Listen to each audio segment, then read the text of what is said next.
Croeso, and welcome back to the Welsh History Podcast, episode 215, Inequities and Instability.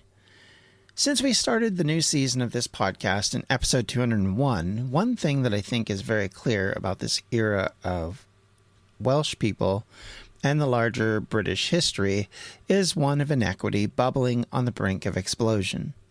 Before we begin this section of the podcast, I want to thank Rhian E. Jones, a journalist and historian who has written about the Rebecca riots about a decade ago and is putting out a new book come October of 2024.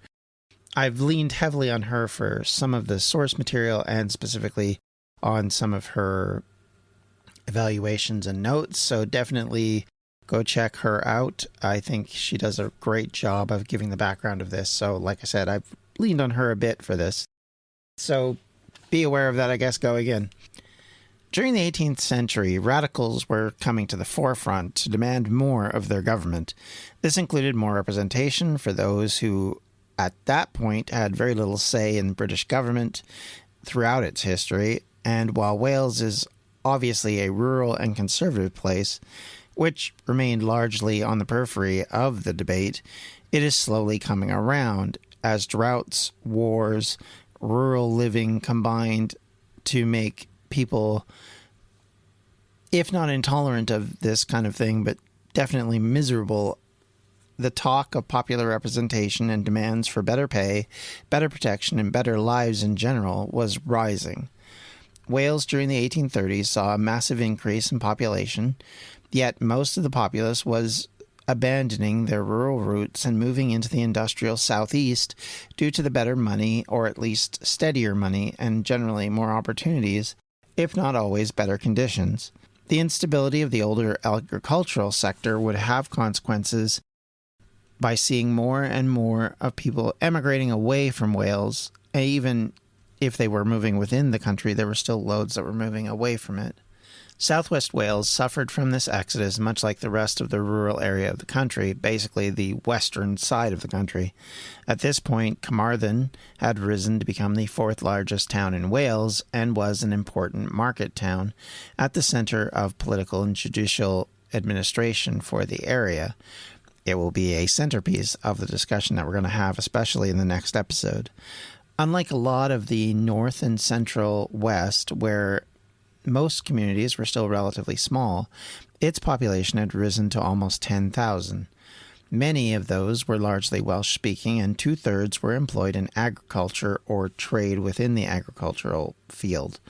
Elsewhere in the southwest, Llanelli, Pembroke, Aberystwyth housed between 5,000 to 7,000 people, and having these growing communities becoming so reliant on agricultural employment, they would suffer greatly during droughts and famines.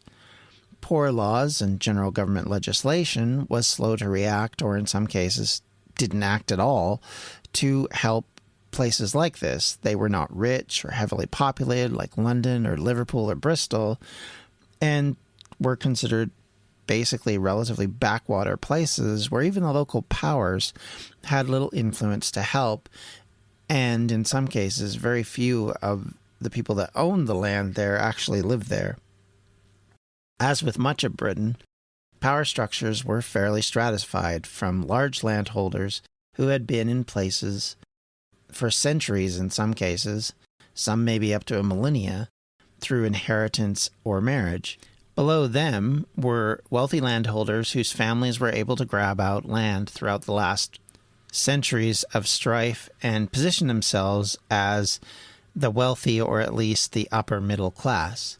Then you had the professional classes of clergy, merchants, land and estate agents, bankers, legal people of various types who all controlled levers of power and were able to vote, typically in communities across Wales. Some areas would have also included in that grouping industrial plant owners and mining firms that would have a lot of say in the local political world. Outside of these would be the craftsmen, who, while definitely reduced, would still have a role within the society at this stage because industrialization had not taken over all the tasks that were needing done. Not everything was done by a massive industrial sector yet. This was still an era of local craftsmen who still were producing goods for the population. And finally, you would have smaller landholders who owned little properties but still had possession of those properties and thus still had a position within the society that had to be recognized and had to be dealt with. And they generally held smaller professional positions within the government structure. What this did not include was the majority who were renters, laborers, or worked in various mines and factories dotted across the landscape in eastern side of Wales. They were, along with the needy, making up the wide majority of the people of Wales, and they were the least likely to gain anything from the powers above. This had meant that Wales had a very small middle class, a group which would have much more power and control in England and would push for a radical agenda, something that Wales didn't have because it was still basically an agricultural sector. And so those that worked in the labor force in both the agriculture and in mines weren't reaching middle-class levels at this point. In 1832, the Representation of the People Act is seen as the first step in a long process to truly produce democratic voting rights in Britain, keeping in mind that universal suffrage was very much a thing of the following century. Few were even allowed to vote during the entirety of the Victorian period. In fact, when we look at the percentages, it only rose in this era, specifically after this act, from 3 to 6% to closer to 12% of the population actually being able to cast a ballot. That is by far better than what they had previously, but certainly not enough to be considered important enough that you can say would be considered close to a full democracy. It would be almost 100 years before men and women over the age of 21 would be able to freely vote in elections with no restrictions. I will be honest and say I was shocked that it took until 1918 for all men over 21 to vote, and 10 years later for all women over the age of 21. Initially, only most women over the age of 30 were allowed to vote after 1918. So the things that the radicals had been fighting for since the beginning of the 1700s, which were so ridiculed by the people in the aristocracy or in the gentry, were still very much far away at this stage. Europe of the 1830s was a powder keg because there was so much separation between the governed and the government. Few realized that the reorder under Napoleon and the terror of the French Revolution had already sowed the seeds for the collapse of the old orders. Small cracks were appearing in society as migration from rural to urban centers were creating pressure on those urban centers to adapt to this radical shift. Technology, which had been blossoming in Britain, exploded into the rest of Europe over the course of 20 years after the death of the French Empire, and with it came more discontent over the systems that had been in place for thousands of years. Feudalism still existed for a lot of places, and the results of it were still being felt. The concepts of the peasant and the governed being treated in a way that much more represented the time of the age of chivalry rather than our modern era is something that takes a little bit of getting used to when you're reading about these things and realizing how slow the pace of progress was in that era. Revolts would break out from time to time across Europe in this period, which were largely driven by a class of people demanding more liberal ideals and more human rights, as well as democracy, to go with them. This whole thing finally breaks out over 1848 and 1849 as mass movements become open revolutions in most of Europe. While it would not bring democracy to all nations, in fact, I would argue almost none of these nations, it would be the basis for the modern nation state and create a very different reaction and results from France, Prussia, Italy, and a number of other countries. In Britain, the popular undercurrent had been going on since before the American Revolution. Many of those who wrote about the ideals of revolution were English speakers. They spoke to the British as well as to Americans Thomas Paine, for example, was a fellow countryman, and his ideas were in everyone's everyday discussions. George Washington had fought for the British Army in the 7 Years' War. He was not a radical reformer, but he was another voice in the American movement. John Cartwright, on the other hand, was someone who was born and lived in Britain, had risen during the war period of the War of Independence as a reformer in Britain seeking universal suffrage. He created pamphleteering campaigns supporting many of the American ideals and seeking British reforms to match them. His movement struggled against those who agitated against it, comparing it to the French Jacobin violence later, or also the Napoleonic takeover. Yet through the 1820s, these ideas were gaining a presence in Wales. Much of the work of the radicals, which had been done previously, was now being translated, and many Welsh speakers were getting a chance to read these ideas and make their own judgments about their worth. Since the beginning of what I will call Season 3 of this podcast, one of the points that I've come across consistently and wanted to continue to discuss was the way the rights of the poor are either actively being ignored or trampled upon by people in government. This is the focus on this podcast right now, and it's in part because of this reason that so much of the objections to it create political change and political radicals across the stage in Britain. The first reactions to this are the violence in places like Merthyr, which takes place where groups of people are getting the idea that this is not the way it should be, and simply putting up with this treatment was not something that they could or should do.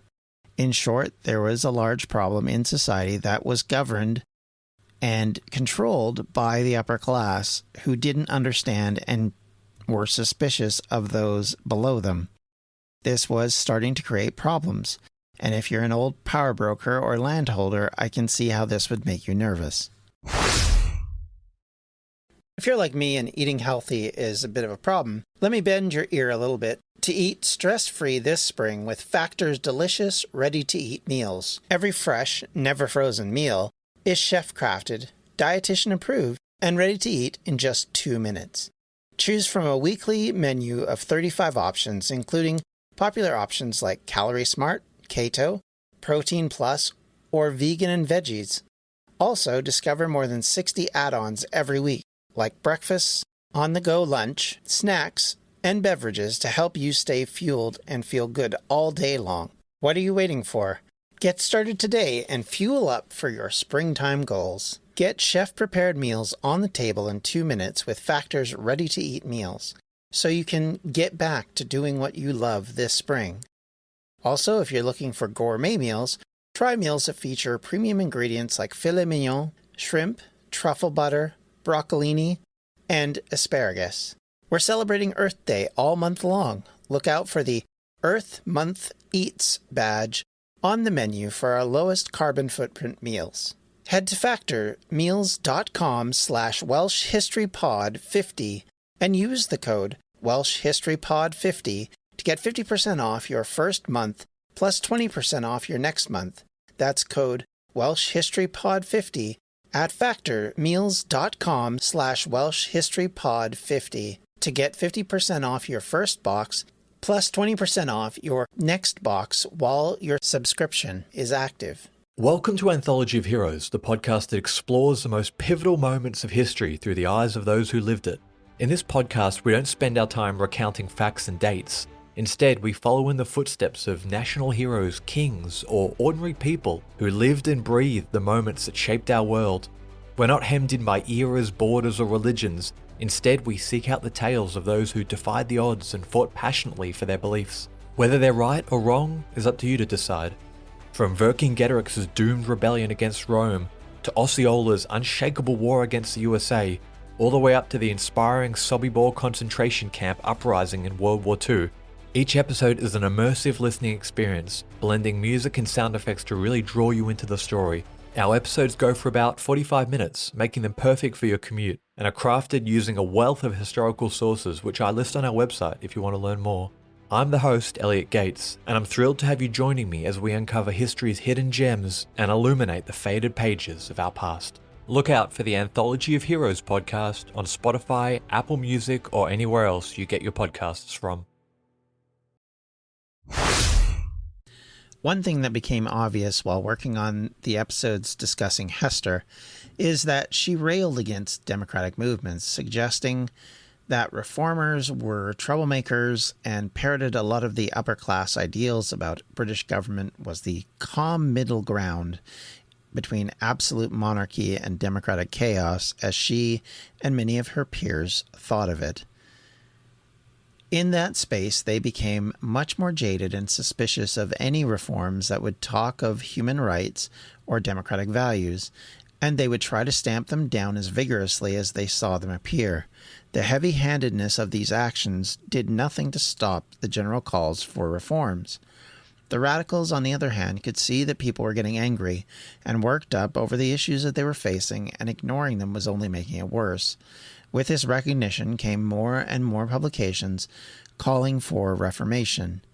As examples, the Cambrian appeared at Swansea in 1804, one of the first of these papers, and the Carmarthen Journal in 1810, with the reformist Welshmen, founded at Carmarthen in 1832, and from 1835, the anti-slavery and pro-reform I Duigir, or the Reformer, tackled the political role of the landowners and tenant-labor relations alongside issues of church and state.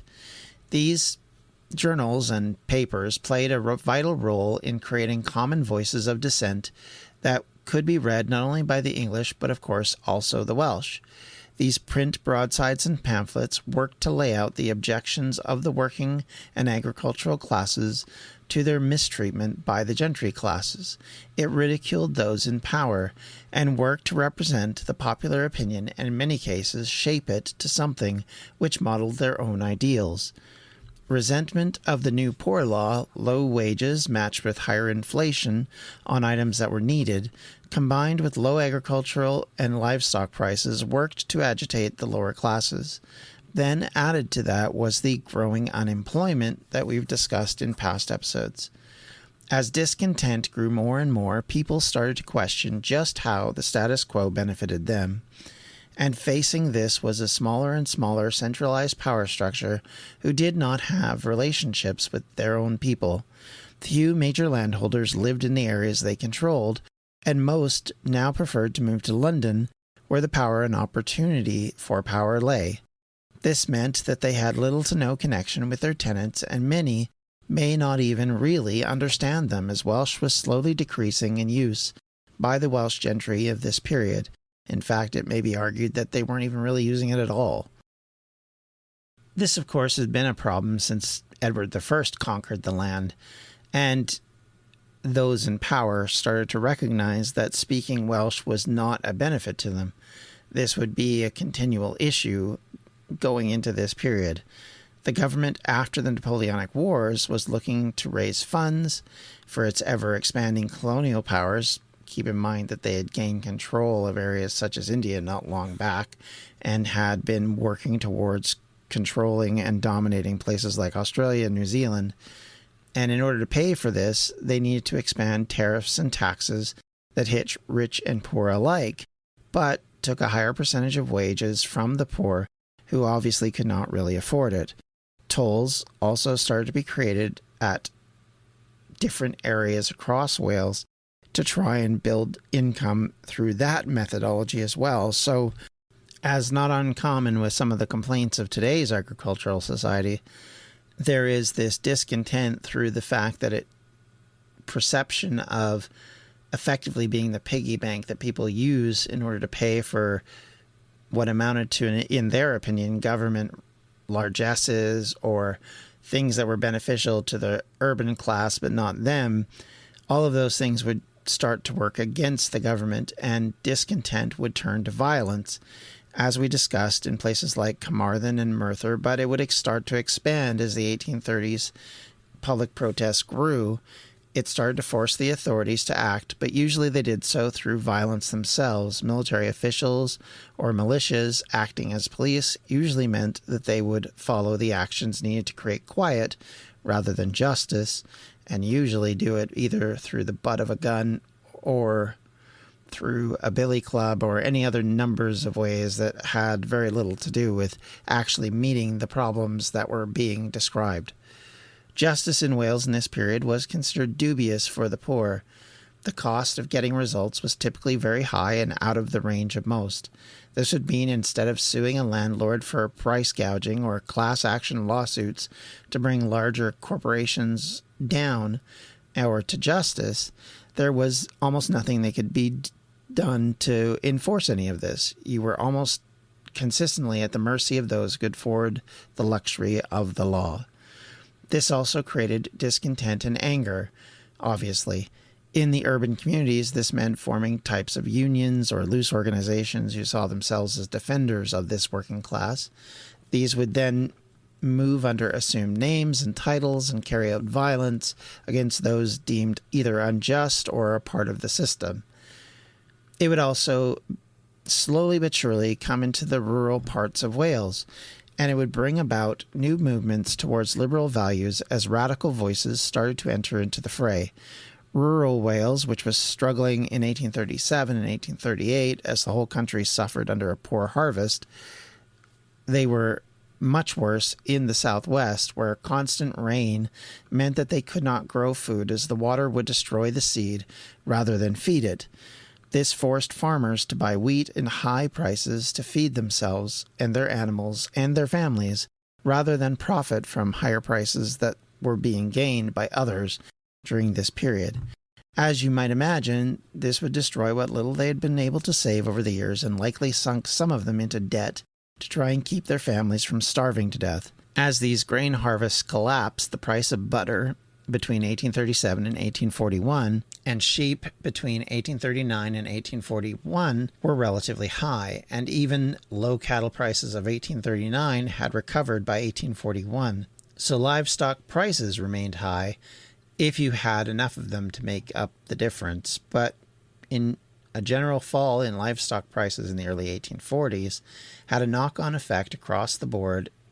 At the same time, the government, specifically Robert Peel, brought about tariff measures which would ease the importation of foreign cattle and meat, driving down the price, of course, and causing issues. These were seen, of course, to be the reason for this drop in price, and as usual, these situations drew more and more resentment, and calls were put out to deal with this general sense of lack of representation and target those in power who at least benefited from the people at the least suffering. From this discontent, Rebeccanism, as it would be called, would be formed as a popular revolt against the status quo.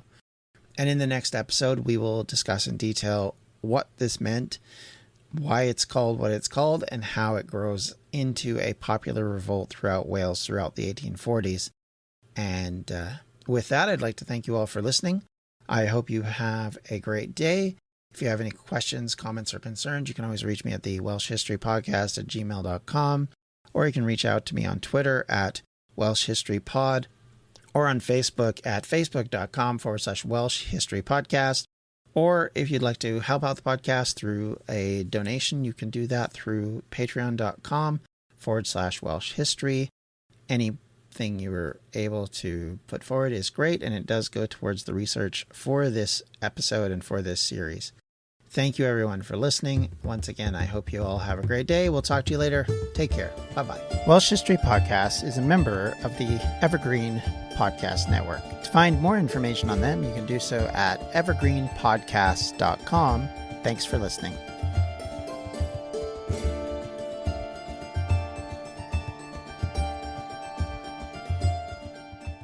Hey, podcast listeners, I'm Paul Brandis introducing my podcast, Countdown to Dallas.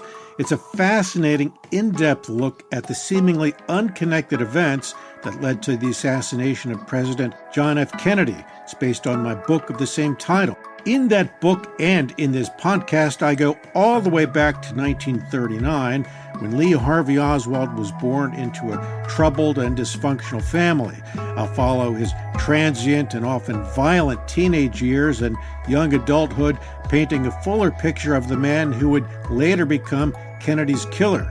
I also take a look at events unfolding in that era, like Cuba and Vietnam, and I'll unpack the conspiracy theories too, not one of which has ever been conclusively proven. Subscribe to Countdown to Dallas at evergreenpodcasts.com or your favorite listening app, October 31st. Coming up on 5 Minute News, I'm Anthony Davis. You might think it's partisan because maybe it's critical of one side or the other, but it's not. It's just the truth. And I think that's also something that's kind of unusual for Americans listening to the radio or to podcasts, because the news landscape in the States has been so partisan for so many decades. So 5 Minute News is verified, truthful, independent, unbiased, and essential world news daily.